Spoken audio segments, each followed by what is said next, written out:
Hi guys, and welcome back to another video.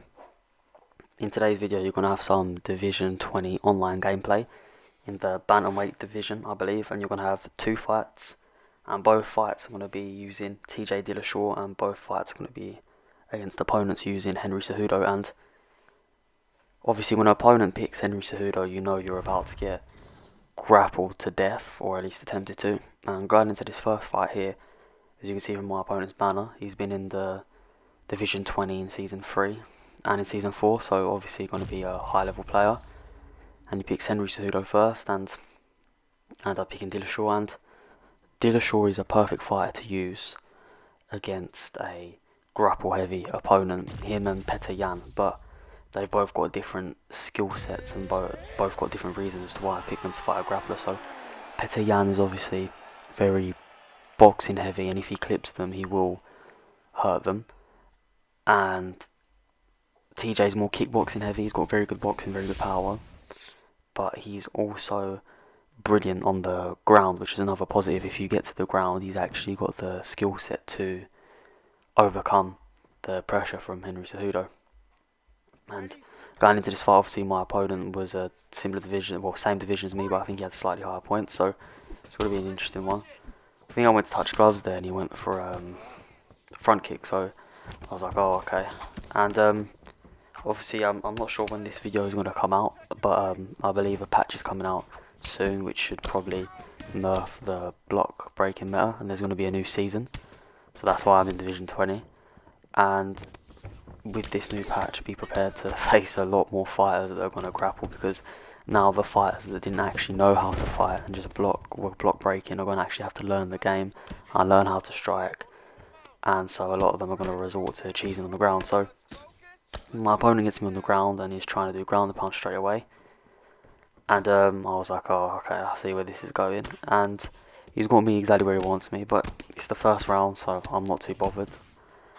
He's got me into side control, which isn't the best position to be in, but you've just got to remain calm on the ground, look to deny transitions. And obviously this opponent's Division 20, and he's obviously beat a lot of opponents to get to this position, and I could see why he probably flusters a lot of opponents. They probably get annoyed from his takedown attempts and don't know what to do on the ground properly, which results in them actually losing the fight. And like I said, the number one thing you need to do is you've got to remain calm, and you've got to look for patterns to deny these transitions. I mean, as you can see here, he's really trying to do some damage with the ground and pound and get me out early, and I'm not bothered by this. I'm just staying calm. I don't want to show him how good my submissions are, so I'm not going for any yet. And we managed to get up here. He goes for the head kick and it lands. Luckily it doesn't stun me. Clinches me and pushes me towards the cage. I stop here to see if I could get a break, but I couldn't, so we end up going against the cage and we break out. So we've lasted his ground and pound so far, and now they're on the feet. I'm looking to do some damage. As you can see, he's throwing the teeps to push me back towards the cage, and he's trying to clinch. I mean, this fight, he's looking to block break and then take me on the ground. I can see why he's beat the people he's beat and why he's in the Division 20. It's rare coming up against fighters like this that are constantly looking just to grapple and block break. However, with the patch coming out, there's going to be a lot more grapplers. So this is a good video for you guys to watch, just to see how I deal with a grappler. And as you can see, trying to break his block. I'm not doing the best job I could be doing. Obviously he's taking me down when he's missing the kicks and trying to punish him, and you can see he's not too comfortable on the ground. And I go for a head kick here and it doesn't land. I go for like the fancy front kick when I just wanted a regular one. He gets me to the ground, but he's only got 28 seconds to work with, and I deny that transition. He opts to get up, and overall, obviously the round's about to finish, and this is round. I get the stun there, big knee, and he somehow stuns me. I dodge the overhand he throws, and so we've both hurt each other going into the next round. I think that's a big thing. And like I say, when you're on the feet, you want to do as much damage as you possibly can, because you're going to be on the ground for most of the fight predominantly. I mean, based off that round, I can assume I'm going to be on the ground again. So when I am on the feet, I'm looking to strike, I'm looking to push my advantage, but that doesn't mean I'm going to be careless. You do want to force the takedowns out of the opponent. You want to pressure them into folding and having to take down, and you deny it. But you also want to be smart. You want to manage your distance. And as you can see here, I'm not just throwing wild strikes. I'm thinking, I'm trying to time it. I'm trying to see if I can sway his punches and hit him with something big. He's doing a good job here. He clinches me, again drives me towards the cage, and from here, often or not, yep, he goes for the takedown. He gets it. I'm pretty sure I held deny, but regardless, he done a good job. I deny him posturing up, and I get the get up animation here. I used the power transition to get up, so I lost the stamina to do it, but it gets me out of that position and up to the ground. Again, he's going for the clinch, and we get the stun here. We then get the knockdown as the result of a head kick, which is a beautiful head kick. I opt to break out, and here I don't know how he didn't go down through the uppercut, or how his blocks lasting that long. I forced a takedown out of him. He shoots a panic takedown, he actually gets it. I should have been expecting it, should have denied it, but I was just in shock that he was still standing after I hit that flurry, especially with the uppercut. Normally that knocks down the opponent. So I'm where he wants me. I'm just landing little strikes at the head. I mean, I've got the knockdown, and with the knockdown, that unless he gets a knockdown now, it is my round. I try and get up here, he denies it. Man, I don't want to take too much damage to my body here. I don't want him to tire me out, so I'm trying to get up. He's doing a very good job of denying it. He works his way round the side, ends up on my back. And here I try to get out and I can't. And I was never sure how to quite shake my opponent off in this position. But what I done is, as he was throwing the strike, I held R2 and flicked to the side he was throwing, and it shrugged him off. So that was a cool little thing I've just learned. And as you can see, he front kicks me to the head. He hits me with the uppercut, and luckily I didn't drop. I was expecting to, because that's the most cheesiest thing in the game. And as you can see, he's trying to push me now. I mean, I've got the knockdown, so he's going to be a bit more aggressive because he knows he's behind, which is a good thing for me, because I can probably get another knockdown or a drop. But it's also bad because he's pressuring me, which means he could also drop me. So it's a high risk, high reward for my opponent. If I was him, I probably wouldn't be pushing the pace as much as he is. I would just seen out this round. Hit him with the fancy front kick there, which is beautiful. I'm breaking the block here, and again, I don't know how I didn't get the drop head kick there, which didn't do much damage, and I'm just not sure how he's still standing at this point, to be honest with you. I mean, this round's comfortably been mine. We're going into these exchanges now. He's throwing the overhands, going against the fence. I don't know how the uppercut doesn't drop him, and he ends up dropping me, which is absurd. I didn't see that happening at all. So obviously that's not ideal, because now we've got the knockdown going into the next round. But through the sheer amount of damage I've done in this round, I know everything should be fine. So I'm not too frustrated about the knockdown. I'm just looking to finish him off this round, because I know his head health's going to be weak, and I don't want to risk getting hit. He shoots for the takedown here, he misses, which is ideal because now I lost a bit of stamina. We hit him with the uppercut that we've been hitting him with. It's been a big weakness. Couple knees to the head just to damage the head some more, and now he's backed up against the fence, which I wouldn't recommend. As you can see, I'm throwing jump. He circles perfectly, which is good, but he's just taking too much damage. As you can see, if you look at this animation, he's not even in it anymore. Try to front kick him, doesn't work, and then we get the finish through the jab. So that was me beating the Division 20 grappler, and as you can see, he was very grapple heavy, dominant, clinching, throwing overhands, and the style was effective. I mean, it's got him to Division 20, and it just overwhelms a lot of people. They don't know what to do with it, and the biggest thing to do, which sounds like the most obvious thing, is to stay calm and fight your fight. You don't want to look to grapple with him unless you have to. And so that was the first fight against Henry Cejudo. We've got another one coming up. This is just going to be showing the scorecards and how the fight was scored. I believe I was winning. I definitely won round 2. I think they might have given me round 1 as well, as far as I remember. No, they gave my opponent round 1, I believe. So going into the next fight, we're facing Division 17, Henry Cejudo. So Division 17 is obviously still quite a high division, and you never know with Division 16, 17 players. They could have just been on really bad form and have ended up in that division, so they could be really good. So coming into this fight, I know I'm about to be grappled again, and like I said, expect more of this with the new patch and the new season starting, especially with 3-round fights. People just grapple you and look to hug you for 3 rounds and get the decision. That's why I prefer 5-round fights, because it's harder to do so. And my opponent's got me on the ground straight away. And as you see, he's been very aggressive with the transitions. He faked posturing up and he faked top mount, and then he went to go to crucifix. So this opponent's already very, very aggressive.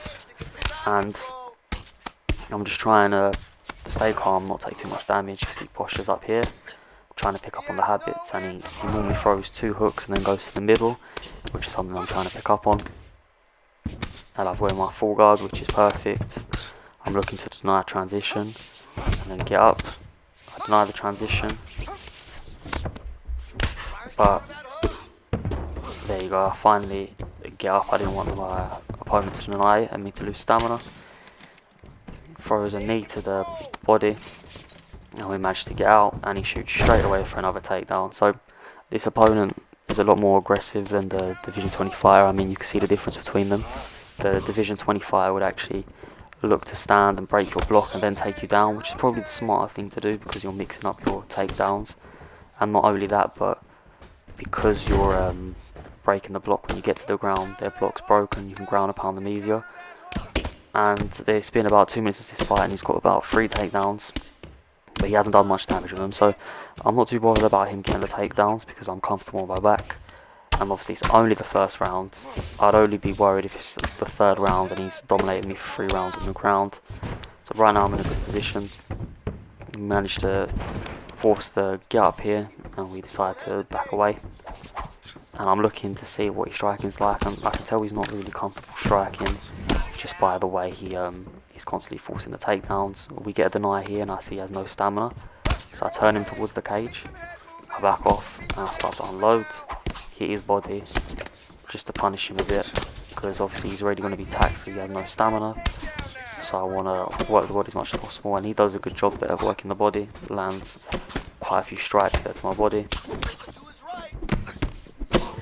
trying to force the takedown out of him, and I can see that the uppercut is there as an option, and there he is there, and it manages to get the beautiful knockdown. And he does a good job of covering up here and surviving, because that uppercut was beautiful, and I could see it was there just from the little exchanges we were having on the feet.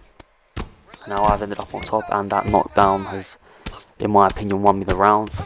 I mean, the way the judges work on this game, they score knockdowns quite highly.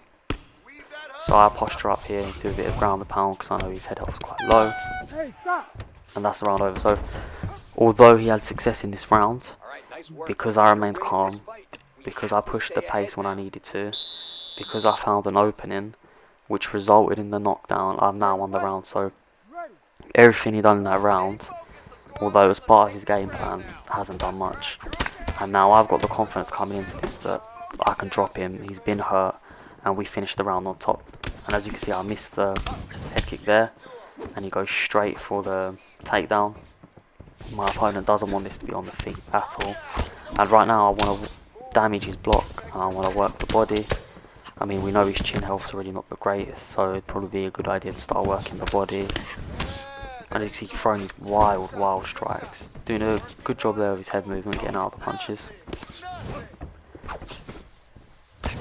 And you can see that the knockdown in the round before has probably rattled my opponent a bit. Probably doesn't feel great knowing that he's been knocked down. He's probably annoyed that all that effort that went into the ground and pound has now been wasted and working those takedowns. As you see, my stamina's not in the best position either. He's done some good body work last round. Lands a good head kick there, which he's thrown a couple times this fight. I believe he threw it a couple times last round. And as you see, I'm trying to work this uppercut that dropped him. I'm trying to land it, but I'm trying not to do the 3-punch combination, so also not people sway and then hit you. He goes for the takedown drive here, probably looking for a chain takedown. He doesn't get it to get a deny, and then I get the drop again, this time with the left hook. He's against the fence, and he does a beautiful job of rotating out. So that was fair play to my opponent. That's exactly what you want to do in that situation. Get the stun here through the head kick, and as you can see, that his head health's not in a good position. And this is what I'm talking about when I say you need to push your advantage and capitalise. So my opponent obviously isn't in the best position. I'm hurting him. We managed to get on top here after denying one of his transitions on the ground. So we've ended up on top on the ground. I did deny this, but for some reason it didn't work, and now he ends up straight back on top, which is not ideal. I deny the transition, and I go for the submission just to show that I have that threat there, and for him to have something else on his mind when he's ground and pounding, because if he loses stamina, then I will go for the submission. I mean, as you can see, the submission attempt isn't great. He's going to end up getting out, but what that does is it kills time on the clock, so he's less time on top of me, and like I said, it gives him something else to think about. So I'm just waiting for this submission to finish playing out. I think after he gets out, he ends up in side control. No, he ends up in north-south, so this is fine. I'm just going to let him transition so I can keep my stamina up. As you can see, the GA was all for me, and we're just looking to minimise the damage. There's only 27 seconds left. I can't see him getting me out of here, and I know that unless by some miracle he gets me out of here now, I'm gonna finish him next round. So he went for the hook and then the straight. I dodged the jab, and now I end up on top, and we finished the round like we finished last round, which was on top. And he took a lot of damage. He took too much damage that round. And going into this next round, it's looking more and more likely that if he doesn't get me to the ground, it's going to be light work this round. And I'm starting off by seeing his movements, seeing how much stamina he has. Again, he's throwing these wild head kicks with Henry Cejudo. Probably isn't the best idea. Overhand to head kick. So he's really trying to force the knockdown. He really wants to cause some damage, so I'm trying to manage my distance well. I'm hitting him with these strikes that they're not many, but they're powerful. So you see, he's done a good job there hitting me with the uppercut that I've been hitting him with. Just waiting for my opportunity, trying to move my head. He's against the cage now, so I push the pace and I hit him with a beautiful uppercut that's been there the whole fight. And this is how you need to deal with these constant grapplers, high pressure grapplers, is you need to push your advantage, stay calm, work the distance, and then you will end up on top. And as you can see, that was a beautiful finish. I mean, the uppercut, he went for an uppercut I believe, and I just landed it first. So the stats of this fight are going to come up now. Thank you for watching the video. Please like, comment and subscribe. I'll see you next time.